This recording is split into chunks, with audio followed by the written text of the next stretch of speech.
Hello guys, and welcome back to my channel for another Football Manager video. In today's video I will be discussing 5 save ideas that I have had for Football Manager 2021. They include a return to glory for a team in Spain, they include a rebuild job for a team in England, a South American rebuild, a new franchise in the MLS, and a youth challenge coming from a European side. Let's jump into today's video. So kicking things off, it is going to be a league that I've never managed in. It's a very complicated league, and that is the MLS, and we're going to start things off with David Beckham's franchise, Inter Miami. So for those of you who were unaware, when David Beckham originally signed his contract with LA Galaxy and the MLS in 2007 when he joined from Real Madrid, he negotiated an option to own an expansion team in the MLS at a discounted franchise fee, which obviously they do have to pay to create a team in that division. And as of 28th of January 2018, Inter Miami was formed. So the club was formed in January 2018, and in November of that year, the club revealed their plans for Miami Freedom Park, a 160-acre privately funded project next to Miami International Airport, which will house the home of Inter Miami moving forward and a world-class 28,000-seater stadium. This project is still currently under construction and is due to be finished in 2022. So, where the Inter Miami currently play, you ask? Well, they currently play at the Inter Miami Stadium, which is in Fort Lauderdale in Florida on the site of the former Lockhart Stadium. It's currently a 19,000-seater stadium and training facility, which will ultimately be the home and training base for Inter Miami moving forward when they move all of their fixtures back to Miami Freedom Park upon its completion. In July of 2019, Inter Miami made their first 2 signings. 2 under 19-year-old Argentine youth internationals, Matias Pellegrini joining the club from Estudiantes, and Julian Carazana joined from Club Atletico Banfield, and they were the first 2 players to wear the pink and black of Inter Miami. Since then, the team has grown and they filled out an impressive roster to take part in the MLS this season. However, things are not necessarily going the way that David Beckham would like in their first outing in America's top division. They've currently played 11 games in the 2020 season and they sit bottom of the Eastern Conference with just 8 points from those 11 games. They've secured 2 wins, 2 draws, and unfortunately 7 losses. But something that they are starting to do, this summer they added French international and World Cup winner Blaise Matuidi, and at the time of recording in September they have been heavily linked with Gonzalo Higuain, who would bolster that team massively. Whilst many people will say Higuain has never really cut it in European football, I think the MLS is a great platform for him to shine towards the end of his career. So for me, the real challenge with Inter Miami is the league that you're playing in. The MLS is so complicated with its rules and procedures, the amount of players that you can have, the designated players that don't fit in the salary cap, the amount of homegrown players you need, the draft every year. It's a really complicated league, and as I said, one that I've never managed in myself, primarily because of that. So I think Inter Miami really host interesting challenge. There's a newly formed club. They're bringing in some former big names from Europe in terms of Blaise Matuidi and possibly Gonzalo Higuain to be in their starting 11. They've got superb training facilities. They've got a new stadium on the way in a couple of years. I think this is a really, really interesting challenge for Football Manager players across the world. So, sticking in the Americas, my second team hails from Brazil and go by the name of Chapecoense, who many will remember because of the tragic 2016 plane crash that killed a majority of their players. In November 2016, a flight carrying 27 people, including players and staff from the club, crashed over Colombia. 71 people died, including 21 journalists and almost the entire first team squad and managerial staff, with only 6 of the 77 people on board surviving. The surviving players from the incident were left back Alain Rouchel, backup goalkeeper Jackson Folman, who unfortunately had to have one of his legs amputated due to the injuries sustained in the crash and was forced to retire from professional football, and centre-back Neto. Goalkeeper Danilo initially survived the crash but later on died after arriving into hospital.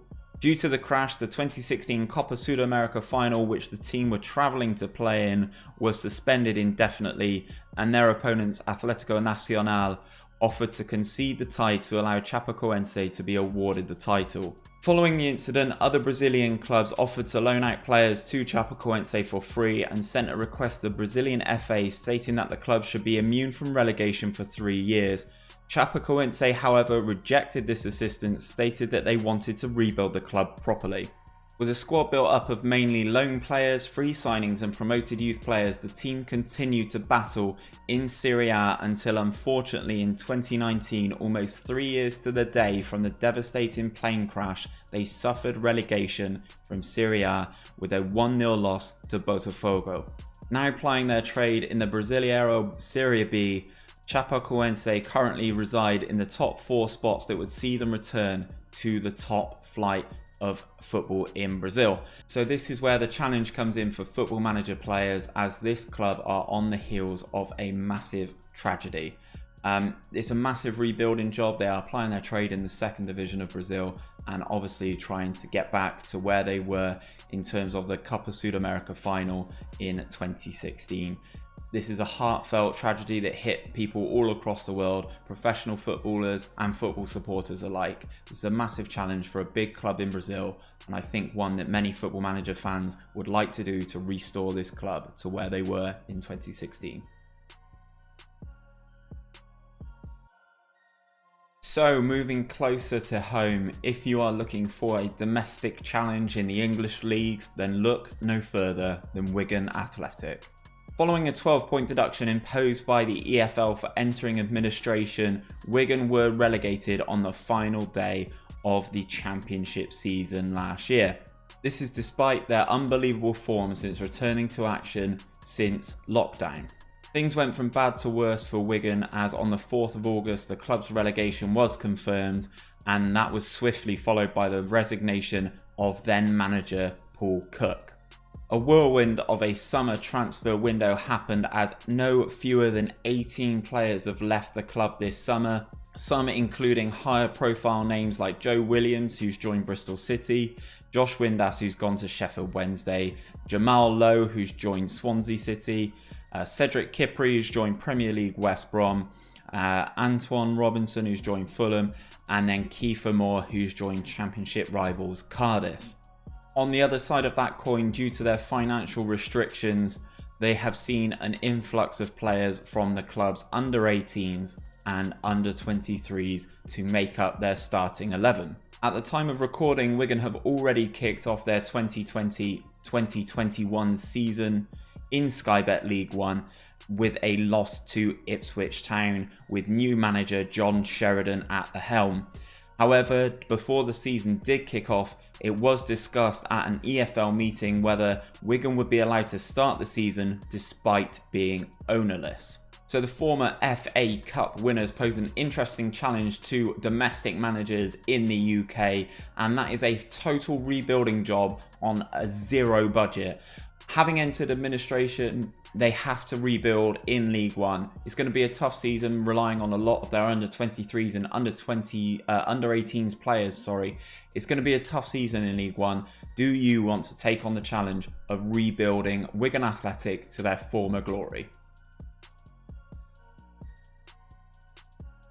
So if you fancy a save that has a little bit of a European flavour and none of the saves that I've mentioned so far tickle your fancy, then look no further than former Spanish giant Deportivo la Coruña. The club was founded in 1906 and has an impressive 114-year history to date, with their biggest achievements being crowned La Liga champions in 2000 and winning the Copa del Rey in both 1995 and 2002. However, in more recent seasons, their decline has been extraordinary.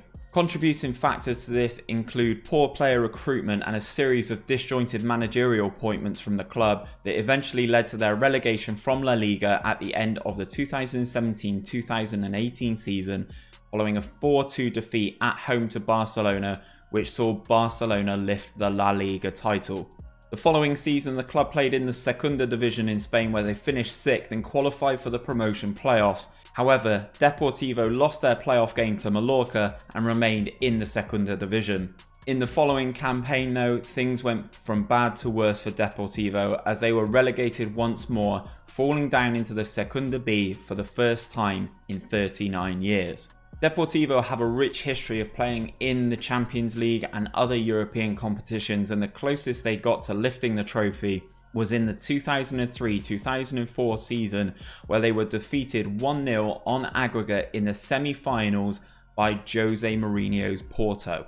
So there you have it guys, a former Spanish giant now plying their trade in the 3rd tier of Spanish football. Can you be the manager to bring them back to their La Liga glory days and get them back into a European competition? I think this is a superb save for Football Manager fans out there to try something a little bit different in this Spanish league, a little bit further down, and ultimately bring this former club back to its previous glory. And to complete my top 5, we have a youth challenge. And if you want to produce youth in Europe, look no further than Red Bull Salzburg out of Austria. The club was initially founded in 1933 as SV Austria Salzburg before being refounded following the purchase of the club by Red Bull. For those of you that are unaware, Salzburg was the first team that Red Bull added to their roster back in 2005. Since then, the energy drink has expanded their franchise to include New York Red Bulls, who play in the MLS in America, Red Bull Bragantino, who represent the franchise in Brazil, and more recently RB Leipzig, a German team who they picked up in 2009, who people will be familiar with after securing 4 promotions in 7 seasons to secure Bundesliga football.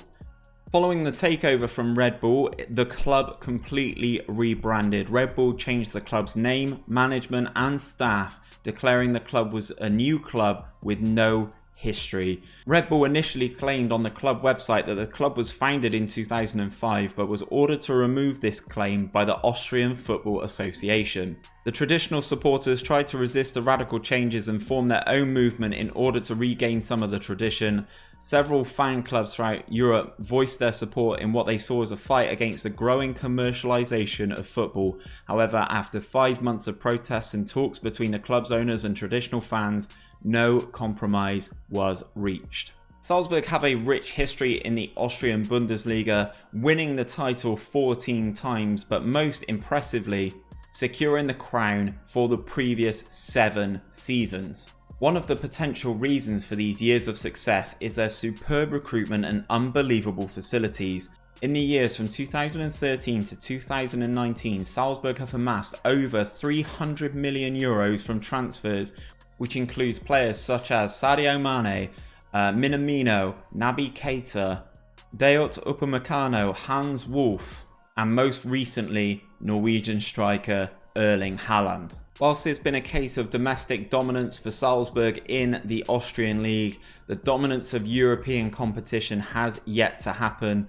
Their biggest taste of European success was reaching the semi-finals of the Europa League in the 2017-2018 season, where unfortunately they lost on aggregate 3-2 to Olympique Marseille.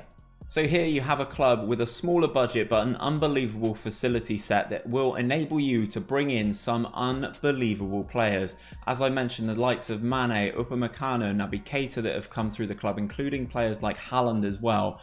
This club is renowned for bringing through these unbelievable players and selling them on for a massive profit.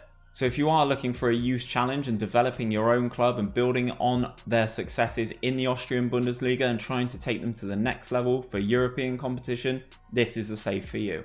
So there you have it guys, they are my 5 save recommendations for Football Manager 2021. I hope you've learned something about some of these clubs today, and I hope maybe this inspires you to take on the challenge of one of these 5 interesting clubs. That is it for today's video though, guys. So if you have enjoyed it, don't forget to drop a like on the video down below and subscribe to my channel for daily Football Manager content. I will be back tomorrow with another episode of my Started from the Bottom series with Bath City, where I look forward to seeing you guys there.